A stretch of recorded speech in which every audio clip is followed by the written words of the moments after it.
Today on Sail Faster, we are joined by a sailor whose results speak louder than any intro I could give. Chris Alexander has become one of the most consistently dominant one design racers in the country, stacking up wins across the VX One and Melges 15 classes. Known for sharp boat handling, disciplined tactics, and a knack for finding speed in the toughest fleets, Chris has earned a reputation as a sailor you know will be in the mix when the pressure is on. Whether it's dialing in boat speed in light air or sending it downwind when the breeze comes on, Chris brings a level of focus and precision that has made him a multi-event champion and a benchmark for competitors nationwide. So I'm really excited to dig in how he does it, his approach to preparation, teamwork, decision-making, and what it takes to stay fast in two of the most competitive fleets on the water. Chris Alexander, welcome to Sail Faster. Thank you. Thanks for having me, Pete. Yeah, it's great to see you. I am in a cold and damp Washington, D.C. We have quite a short, nasty winter. Where are you this morning? I'm in Clearwater, Florida. I spent the weekend racing the Melges 15 with my 8-year-old daughters in Merritt Island for the first Winter Series regatta. Spending the week over here in Clearwater with family. That must have been marvelous to go racing with your daughters, right? Yeah, it was pretty fun. It was their first big regatta. So we've done a few little regattas at home, just small fleets, but this was the first time that they sailed those 89 boats. It was a big line. How old are they? They're 8. They're twin girls. Yeah. So that's absolutely fantastic. What was it like? It was, it started off really good. The first day was really light and we got tangled up. I fouled at the pin on the first start, but thankfully it got abandoned. We were in about 15th when it got abandoned. We had rounded the windward mark pretty well. But then the second race, we just started at the right. 20 seconds to go, I just felt this puff hit, and I was like, oh, this is going to be pretty good. And we came off the line really good. And I thought we could be in the lead, but we rounded third and stayed in third the whole race. Got third in their first big race. Then the second day we started off good. We had an over early one of the races and had a bad one, and that dropped us down in the standings. But we ended up 13th, which pretty darn good. Out of nearly 90 boats, I think that's amazing. So for your daughters, though, they must just now assume this is what happens, right? We come in the top 20. Yeah, I don't think they realize how lucky they are, but yeah, it was fun. But yeah, I did a couple little regattas at home with them, and it was like super light. We won like every race. So that's what they expect. But yeah, it was funny. There's a joke in the family that you're not allowed home unless you get a trophy. So after we finished the regatta, my daughter was like, man, we're going to have to sleep outside tonight. Was your crew shouting at you when you hit the mark? Like, what the hell are you doing, Dad? No, the other boats were shouting at me. I was like, I'm sorry. But we did our spin. No, they were fighting a little bit on the boat, which I was like, girls, this is not the time to be fighting. Trying to be dad, and race at the same time was tough. But yeah, it was interesting to see their focus changed when we had the bad race, because after we got off the starting line bad, it was like they were done, but we came back. We had a decent one on the last race, but yeah, it was really fun. Sounds great. Yeah.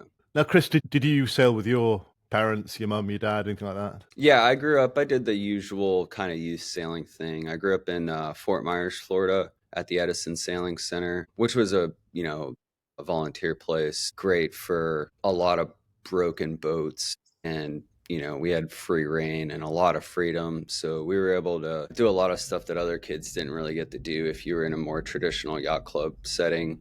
So we were sailing back from Belize when we were kids in high school, and stand and watch, and sailing down to the Dry Tortugas, going to the Bahamas. We got to do a lot of the kind of outside of just the regular youth sailing program. And then I went to Kings Point for college, just did the usual, college sailing thing. Got a job down in Corpus Christi. I lived in Corpus for 3 years, south of Houston. I lived right downtown, right where the yacht club was. So I bought a laser and, went out sailing on that. And I did a couple like Miami OCRs at the time, just to kind of keep sailing a little bit. And then I moved to Mississippi for work, and had my laser for a little while after that. but didn't really have anything that I was sailing, competitively for a little while, kind of starting a business and, career, kind of takes back seats sometimes, but I always kept sailing a little bit. And then 2014, I did the Thistle Midwinters East with a good buddy of mine in St. Pete. That was like the most fun regatta, and I was like, man, I gotta get a boat. I gotta do something. And the VX ones were in Miami for the Bacardi, and that was the first time they went to Bacardi. They had 20 boats there, and they were selling some boats locally in the Gulf Coast, and I'm kind of like right in the middle between Mobile Bay and New Orleans, where the fleet was building up. So I got back home and chartered a VX1 for a regatta, there, right there in town, where in Biloxi, close to me, and then bought a boat and just been racing the VX1 since. Has been my main thing for the last 10 years now. So it was love at first sail on the VX1. You were very Yeah. early into the class, yeah. Yeah, I mean, just I went out once, like a few months before sailing, racing the boat, and it was just a great boat. They had like a Mm. demo day at a club, and I went out and just like, wow, this boat's really good, and Mm. so that kind of piqued my interest. And then when I got back home and I chartered one, I was like, oh, I'm getting one of these things. Like, there's What was just it? What was it about? I mean, you've sailed plenty of dinghies. What was it about the VX1 that made it stand out for you? It's the most fun boat I've sailed ever. Just the way the boat drives, it's got really thin, foils on it. So the keel's really thin, the rudder's really thin. And so it looks like you're just going to spin out and wipe out. But you hold the tiller and you put the boat up on its ear, and you with the kite up and going 12 knots and you think you're going to wipe out, you just pull the tiller towards you and the boat just heads down. And you're like, whoa, I didn't expect that to happen. So the boat is just so balanced, and just the way it sails is it's just so much fun to sail. I mean, there's so many days going out to the race course that you're just doing 12 knots with like the main and jib, and you're just like, how is this? It's just easy. And there's times when you hit 18 and you're like, man, that's the easiest 18 you'll ever do. But yeah, it's a great boat. And it's technical too. There's a lot, not a lot to the boat, but it's super simple to sail, but it's also, you have a lot of control over what you want to do with the mast, and how you sail the boat. And there's different grooves and, different ways to sail the boat. So I really just taken a liking to it. I had a laser background, and it's, Mm. it's definitely a driver's boat. So I really liked that aspect of it. But yeah, I love the boat. I read that it's all about heel, trying to keep it flat. Even going wind, the idea is to keep it flat, shifting weight around to keep it flat. Is that about the design of the hull, trying to get it on the right angle of the step or something?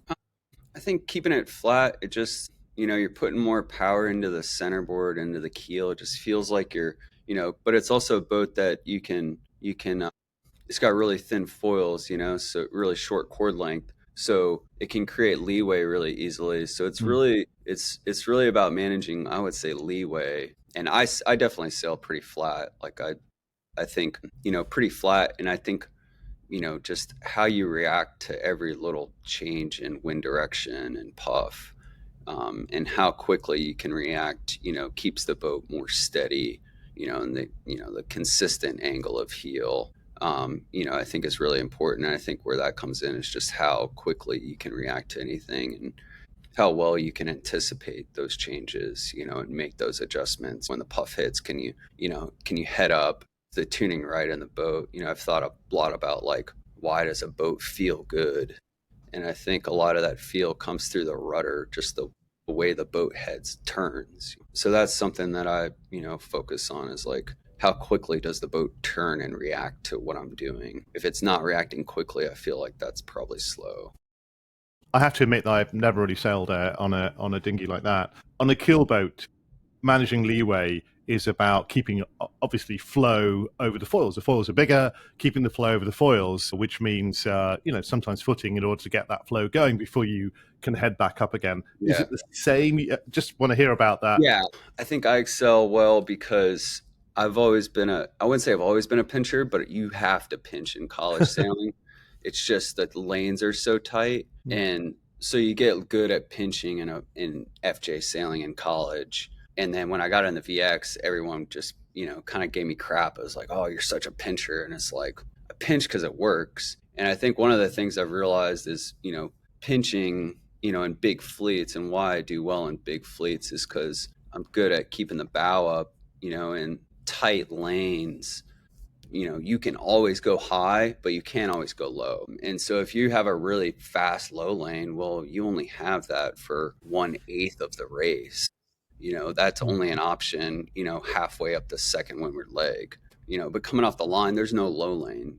There's one boat that has a low lane, maybe two, in the whole course. So if you have a high lane, like that's just gold because you can always go higher, and you're always trying to pinch to lifts and you're always trying to sail to lifts. So if you're sailing to a lift, and you're pinching to it, you get there a little faster, and so I think that's why, having a high lane is so powerful, and why it's a little tricky in the VX because, it's a thin cord, so it's really easy to just turn the boat up and go sideways. And so kind of, that scalloping and using it, feeling when the boat has the high mode and taking those bites when you can, because they're not always there. But if you can react a little bit faster with the tiller when the puff hits and just push the bow up a little bit earlier, you can make that little 2-foot gauge gain on the boat below you. And then you do that every little time, it adds up to a lot later on. When you get a lift in these boats, like a quick lift, do you still remain in that pinching mode, or you point down slightly just to take advantage of it? No, I'm trying to react as fast as possible to every lift. I'm trying to pinch before the puff hits. Yeah.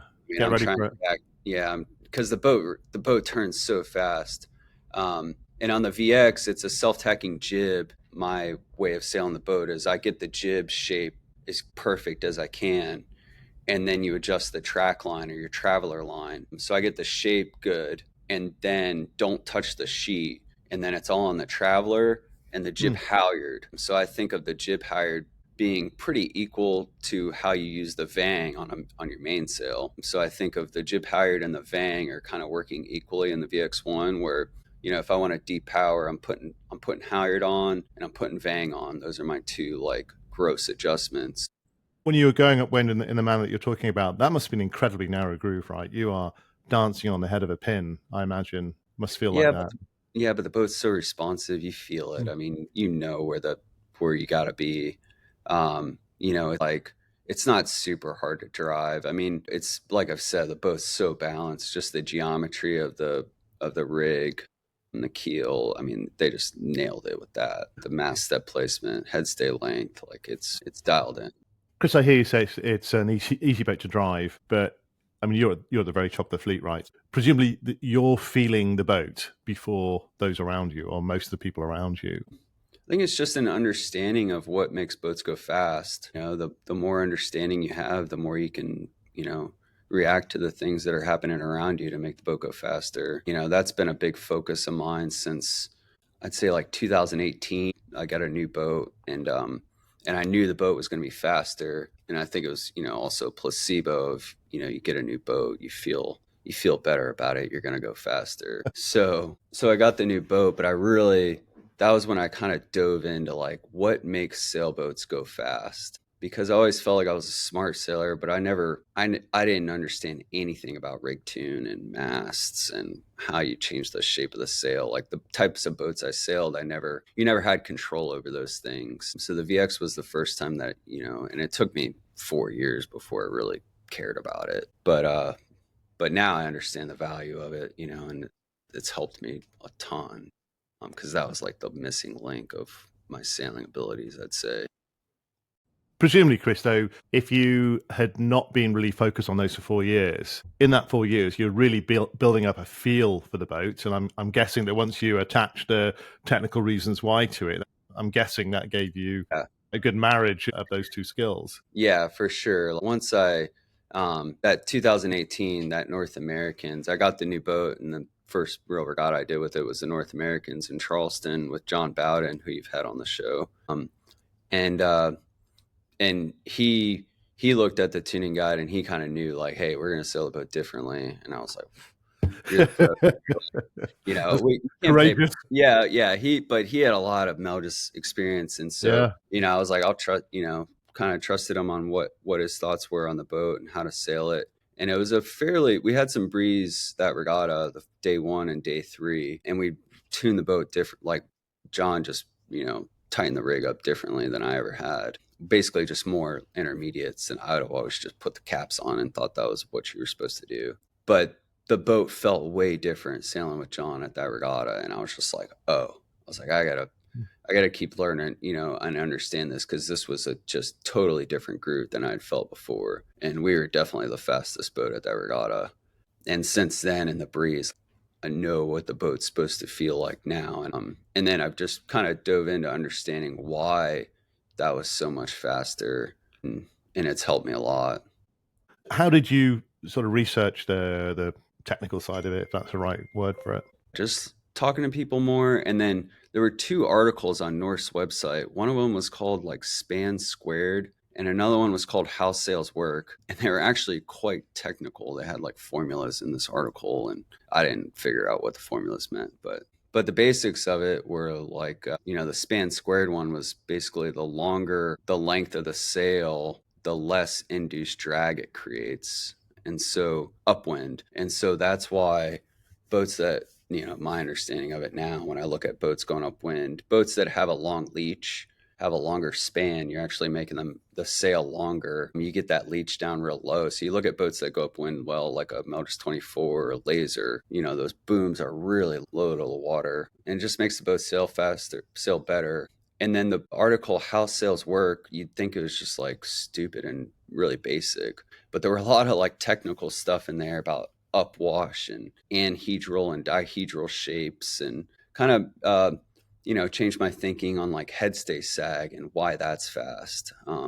In light air, and understanding, the shape of that kind of mimics, heavy lift airplanes when the wings are, pushed down on the ends, that's helps, kind of, I imagine it like holding that pressure in there to help create more lift. So certain things like that just changed my thinking, and then the opposite, a tight headstay, just depowers the boat. So, getting that headstay tension, and then understanding, like, I never understood how the intermediates and check stays on the VX affected the headstay tension, or the sail shape. And then, now I like crank those on just tighter and tighter the more I've sailed the boat. But yeah, my thinking's really changed on that a lot over the last 5-7 years. It is an incredibly complex structure because of all the movement, right? I mean, yes, there are airplane wings and they have flaps and lift devices and that sort of thing, but Yeah. the wings don't flex sort of halfway through, halfway along the length, and so on. It's very complicated. It's a really good point that when you get a new boat, you do ask people, okay, how do I sail it? Well, headstay sag. If you can max out your headstay sag, and you just do it without really thinking about why, but to get to the front of the fleet, you really need to understand why, and probably the nuances of Yeah. exactly how much sag is the Yeah. right sag, because it could Yeah. be a quarter of an inch is what makes a difference between, or even less, between you and some other top Yeah. rate.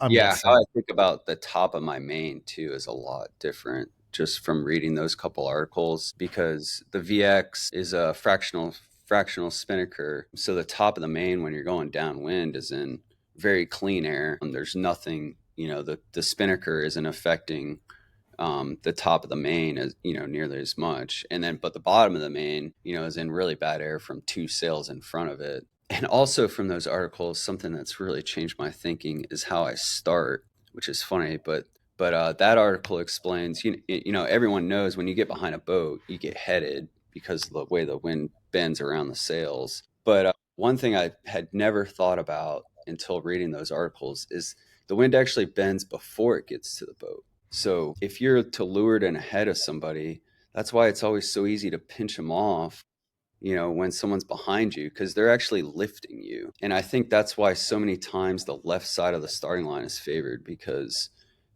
all those boats are lifting you. The boat at the pin, that's the only boat on a starting line that, you consistently see just gets shot out. And I think it's, because they've got clean air and they're being lifted by like literally every single boat behind them. So you see that, get that 3, 4 boat length lead like super fast. And you're just like, how is that possible? Because you never see a boat at the right side of the course be able to do that, not never, but it's very rare. And it's not just a straight boat speed thing. It might be a wind shift thing or a wind pressure, but it's not a just how did that happen. So yeah, on the starting line, I'm always looking now. I'm always wanting to start to leeward of a pack. That way those boats are giving me the lift, and it's just makes it so much easier. But I think, if a course is dead square, like I think that's why the left side ends up winning so often. People are like, oh, you got to go left here, you got to go left here. And now when I hear that, I think in when the boats are closer together on the starting line and everyone's on starboard, the further left you are, the more advantageous it is. Then you get halfway up the leg, everyone's diverged apart for the first half of the leg. So when they tack back, that boat that's on the left, isn't in the header that the boats on the right had early on. So I think that's, commonly when people say, oh, you got to go left, I'm thinking, oh, it's just a square course and it's just a wind advantage, or more so over than just like a geographical thing. When you look at those diagrams of the airflow over a sail, you'd imagine that the wind would hit the sail and then bend. The way that I've sort of rationalized that in my pea-brained head is to think about water. I remember somebody telling me quite early on that think about both these mediums as being exactly the same. Water is a liquid, air is a liquid in Yeah. some ways, and they behave in the same way. Water going around an obstacle, you can see ahead of the obstacle, a Yeah. rock in a river, it starts to move around. That's the only way I get my head around it. But I've Yeah. never thought about that as being a big advantage when you're in a big fleet. If you're to leeward of that, you're Yeah. starting to get that bend. Yeah. Yeah. And like I used to tell people that, and they're like, I don't know. I'm not sure if I agree with that. But you could really see it when I was in Corpus. I worked on tugs down there after I graduated at Kings Point, and we'd bring these ships across, and there was like a sandbar that would be like 3 feet deep. And before the ship would get there, you just see the water just ripping off the sandbar. And it's like, okay, it clearly moves before you get there. It's the same dynamics.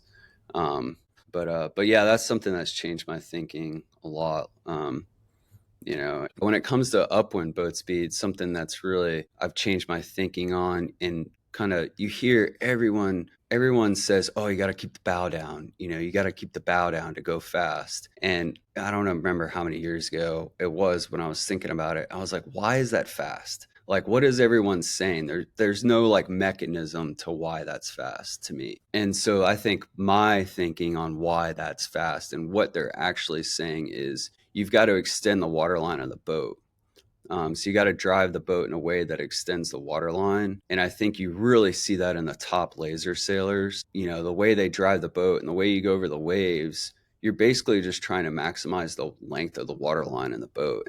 And it becomes more important the shorter the boat, because, the bow comes up, you lose 2 feet, the induced drag, of that, slows the boat down. So that's something that I've changed my thinking on, and how I drive the boat is I'm really trying, I just imagine, having a really long water line and trying to drive. And the VX, it's kind of like, the wave period kind of doesn't quite work out as well as like a laser does. The laser just like fits in the waves perfectly, where the way it goes, through the waves, and the VX kind of doesn't quite have that like same flow up and down the waves. But you can still make, like, when the bow hits the top of the wave, I'm pulling on the rudder just to get it to pull back down to keep the bow planted and make the boat longer. And I think that's really effective in the Melges 15, because you look at the shape of the bow, and it's got a lot of volume up there. It's kind of an oddly shaped bow. It's kind of like a mix between a plumb square bowed boat, but also like some bulbousness of like a scow boat in there too. So I think you can, if you drive I remember watching one of the early videos from like the 15 class in Sarasota, and the boat coming off the line, their bow was just bouncing around so much. I was like, man, if you can keep that bow solid and not bouncing around so much, I bet you'd be really fast. What was the transition like between the VX One and the Melges 15? What could you import over from your VX1 experience? Yeah, there's a lot. I think the best boats that translate to the 15 are probably like a Vanguard 15, but you don't have a spinnaker. Melges 24, VX1, Viper, 49er, like those types of asymmetric boats. And I think the way people are sailing it, like the scow kind of is just sitting on the leeward side downwind, just looks so slow to me. And other things, boat there's a main sheet cleat that like just parks the crews downwind when you're up on a plane. And I think people are way too far forward, and so they have the opposite of the needing waterline. You want less waterline when you're up on a plane. So I think a lot of people are too far forward, and you can just tell it kind of heels the boat over, and they just sail too high. And if you slide back and sail it like a 49 or Melges 24, you'd be lower and faster for sure. But there's certain things like that just translate directly from the VX1, and so that's helped me, because I really don't have any time in the boat. I've only sailed, 3 real regattas in the boat. These are both relatively new boats. I'm guessing that the class learns year after year, regatta after regatta. So for you, you must be always trying to stay ahead of the learning curve, as it were. Yeah, a big reason why we were so fast is I tuned the boat totally differently than anybody else there that I know of. And was that based on your experience with Melges 15, or was that transfer from the VX1? I was thinking about it a lot. I was like, why am I the only one that's figured this out? And I think it's the experience of being in the VX1 and watching the rig tune change over time.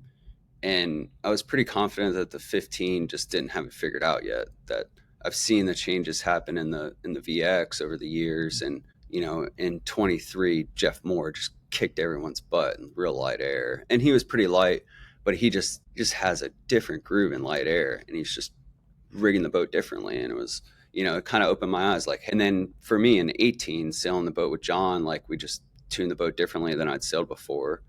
So I saw the tuning guide change, over the years, and seeing different things work. And so, I wasn't closed minded on what would be fast in the 15. I think a lot of people in the 15 class kind of haven't been through that evolution like I have. So I was, a big beneficiary of just having an open mind and, looking at the rig and being like, okay, I'm just going to sail this like I've done every other boat in my life. But also, presumably, you had that sort of technical insight now from the Yeah. not just feeling it, but you could see. Okay, Yeah. Yeah. Cause the VX, we have 3 shrouds. So we can bend the mast where we want it. The Melges 15, you only have 1, and you have a softer mast and a G-nav. So the G-nav just kind of like overpowers the mast and just bends it way too much. what's a GNAB? I haven't come across that The before. bang, instead of it going to the bottom, it goes upwards, like on the 49er, the VX1. But Yeah. so it affects the mast much differently.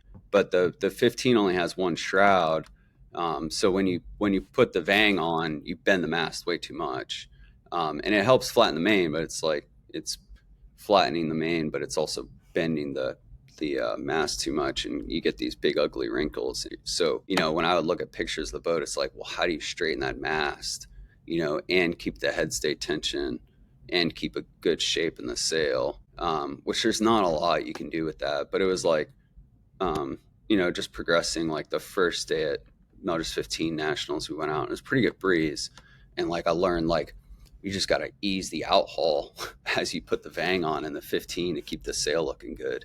Normally in most boats, as the breeze comes on, like you just pull on everything, tighten everything. And in the 15, like that was kind of the one thing where I was like, man, I've never eased my out haul, but I thought it looked better. I think it was fast, but we didn't really get any. We had one race that was breezy, somewhat breezy, like you're full powered, overpowered at nationals, and we were the fastest boat then too. But yeah, just the experience from the VX though, just I think I was much more open to knowing that, hey, this tuning guide's going to evolve, and I'm not afraid to try to be the one to push it, because nationals in 24, I was like my second time sailing the boat, and we had a good first day. It was kind of enough time, enough breeze.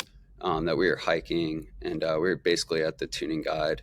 And then the second day we had a bad first race, and I was like, let's just take a ton of turns off this thing. Like, let's try to loosen this rig up, and finish out the regatta, won the regatta. And then this year, I hadn't sailed the boat really since nationals last year, other than with my girls. And so at this regatta, I was quite confident that I was just gonna, loosen the rig up quite a lot and sail in a much more powerful configuration. And yeah, it was really good. I love hearing that, right? That most of us have to go out every frigging day to figure out how to get a boat to go incrementally faster and faster.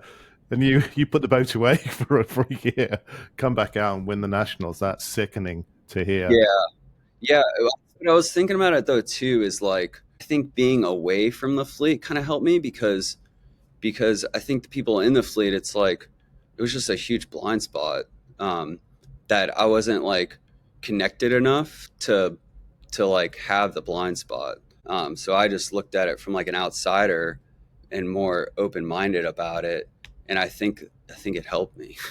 You had a fresh perspective with Yeah, no baggage. Yeah, yeah, yeah. And I brilliant. don't I don't really sail a lot, so it's like I get a lot of time to think about stuff, so it's like just looking at it and I'm just like, and sailed with Madeline Baldridge, and she had never even been on the boat before, before the practice day at nationals.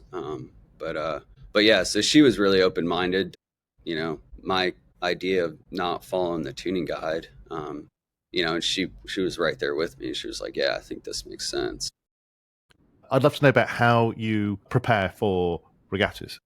I haven't been the most prepared person. I'm not just naturally inclined to do that, but these past two regattas with the Melges 15 Nationals and then the VX One, I kind of had a different preparation than I'd had in the past. And so I listened to this book. It's kind of about like the science of meditation, and I'd never really understood any of that, but I listened to this book and I was like, wow, like kind of spoke to me in a way, I guess, and made sense. And so I listened to like these guided meditations before the 15 nationals and the VX1 North Americans. And that was like the first time that I'd done, you always hear about like visualization, but I think of it more about like imagination. I feel like visualization's a little like too stringent, like it closes your mind a little bit to it. But I feel like it was more like imagining how a regatta would go, because I don't get to practice regular. Like I got a family and kids, and so in a business, and where I live, like I'm a little ways from the club, so it's hard. But this was the first time that I'd like kind of done some very basic meditation and just thinking about things differently. And I mean, human minds are so powerful. I mean, the things you can do, and things people have done in the past. I think it helped. I mean, I definitely, stressful time to be having two back-to-back regattas that I, hadn't really practiced for. I got a brand new VX1 like 2 weeks before the Melges 15 Nationals, so I had like, a week to work on the new VX, and then I had a little bit of time to clean up the Melges 15 and get it prepped and make some changes. But yeah, I think the meditation, did help. I had a long drive up there, just sitting there thinking about sailboat racing, and re-listen to this audiobook. And but yeah, that was the first time I'd done that, and I think it helped. It changed some of the stuff on the water and how I felt and what I was thinking about, and then off the water, it's like I feel like it helped as well. Yeah, that's been a common theme amongst top sailors. Is this starting to shift into understanding meditation, and the mental side of performance is so key and so critical. It's interesting you talk about visualization not being quite the right thing, Chris, because from other sports, people talk about visualization. I love soccer, so people talk about visualizing the game beforehand and that sort of thing. But sailors have mostly said to me, "Well, not quite." You've said exactly the same thing.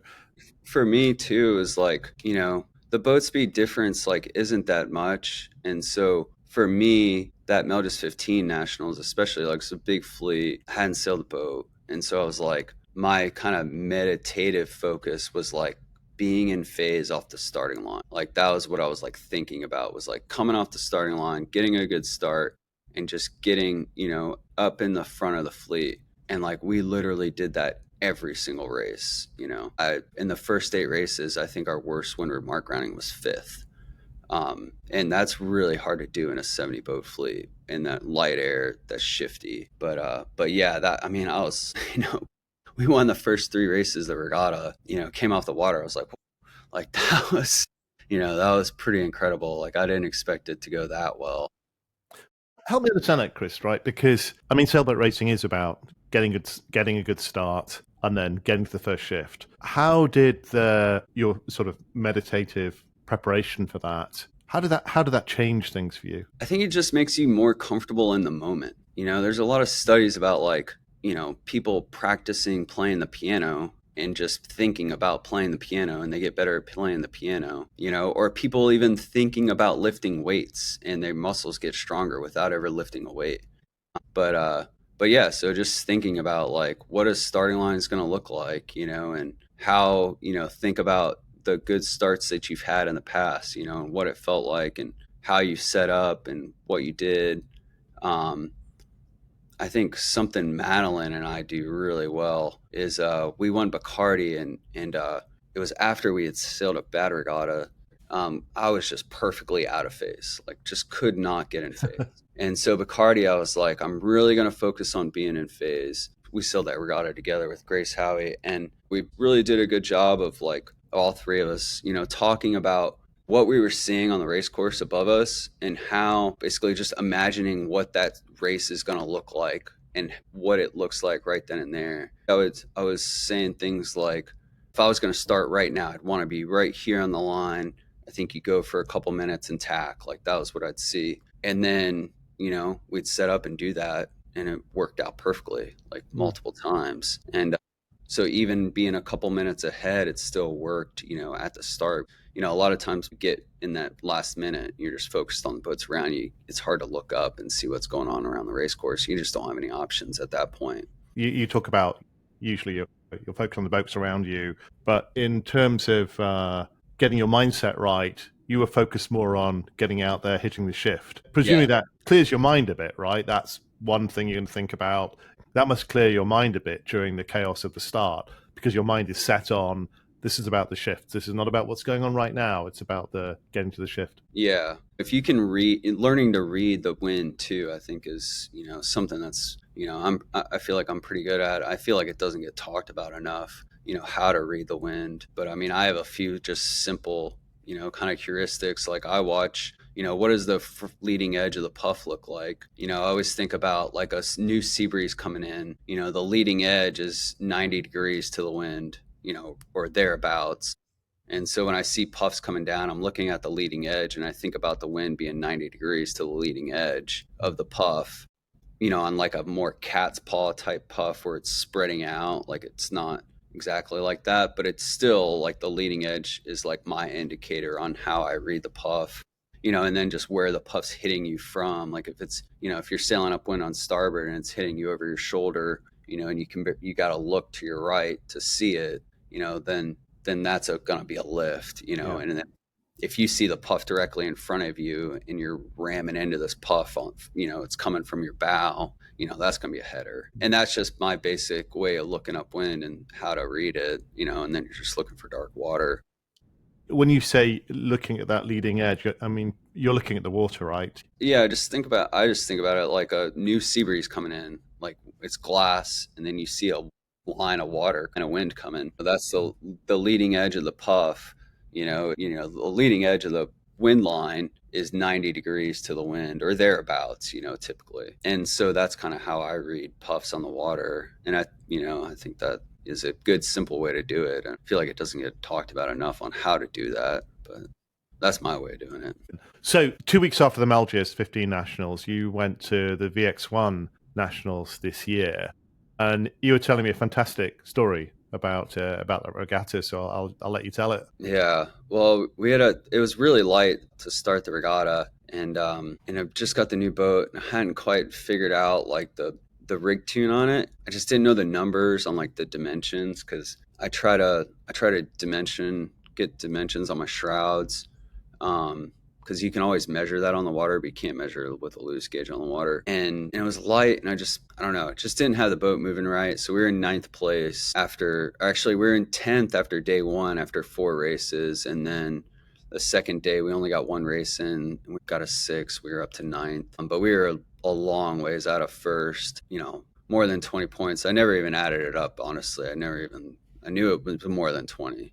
And somehow our drop was worse than the top boats too. Like, we were in ninth and our drop was a 12. We only had 5 races at that point. And so, but we knew we were pretty confident there were going to be 5 races on the last day. So we were kind of at the halfway point of the regatta. And we knew there was going to be breeze. And I've typically done pretty well in the breeze. And there were all the boats in front of us were two up boats.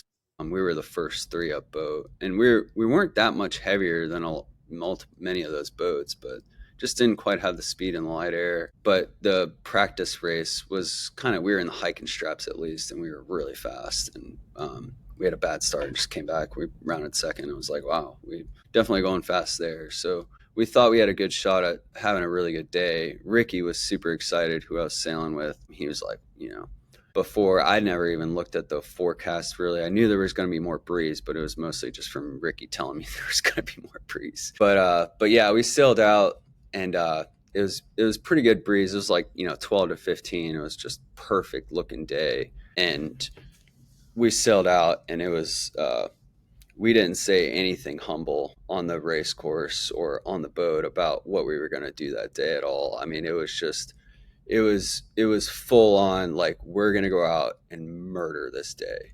And that was what we did. I mean, we came off the line, the first race, I was like, well, we're going to win the pin. We're going to cross everybody, tack, and just round it first. And we did exactly that, and the boats on the right, though, kind of, were ahead of us off the line. They had a good start, especially Jeff Moore, who was leading the regatta. Had a great start. I looked over my shoulder, and he's, probably ahead of us for the first minute or two of the race. Yeah, won remark first, won that race. Next race, kind of the same thing. I don't remember where we started. We might have started on the boat. And so we were just, we were in like kill mode. I mean, there was, like I said, there was nothing humble being said on the boat. We were looking for blood. Jeff Moore was leading the regatta, and on race 3 of the last day, he got a second on that one, and we had like 13 or 14 points, I think, behind him. And I was like, that's just too many to leave for the last race, in case he gets another good race. So we went for him on the start of race 4. We were just like, we got to slow him down. I think we were in third going into the race 4 though. So we're in third going after the first place boat, but we just wanted to slow him down off the start, because he was lighter, and we knew we had the upwind gear, and so we slowed him down on the start, and we almost got him, pushed him over, but he just barely got across our bow and stayed behind the line. And then it was kind of that scary moment where he was totally unpinned, so he was could tack whenever he wanted. And we were pinned by the boats above us, and we didn't have a very good start, but we were pinned by the boats above us, but we knew we had to stick with them. So it was like making this crazy dive down to get unpinned, just totally tactical move, because we were going to get stuck there going out to the left, for a long time. We could tell he was going to, it was his move to tack. So we got unpinned, we tacked with him, and stayed on top of him, gave him bad air for another minute or so, and then when he tacked back, it just didn't look like he was going to have a good lane going back, so we just sent it straight out to the right, and got back into first. And those were the only boats that crossed us all day, were that one tack that we made and had to duck boats. But after that, we got back to first. Jeff, got pushed back pretty deep, and so I think he was like 14th that race, I think, and so we went in the last race tied. And but going back to like the meditation, like that was the first time going into a final race that I was not at all anxious or nervous. Like, in my head, we had already won the regatta. We were just very confident. Yeah, we just sailed a clean last race, started at the boat. We just wanted to be able to get clean air. And it was the most picture perfect sailing day ever. Like, it was just 12 to 16 knots of just steady breeze, out of the south, just 72 degrees. Like, it couldn't have been any prettier, nicer of a day. So it was awesome to just have a day like that, in like the most perfect sailing conditions you could have. But yeah, we rounded the marks in first, and won by like, I think, like 7 or 8 points. How was Jeff after the race? Yeah, we're friends. It's just business at that point. He knew what we were doing, and he's a professional. So Chris, thank you so much for coming on Sail Faster. I really enjoyed the conversation with you, and good luck this next year. You've had a fantastic season this year. Again, see if you can match that next year as well. Thanks again for being on the pod. Yeah, appreciate it. Thanks for having me.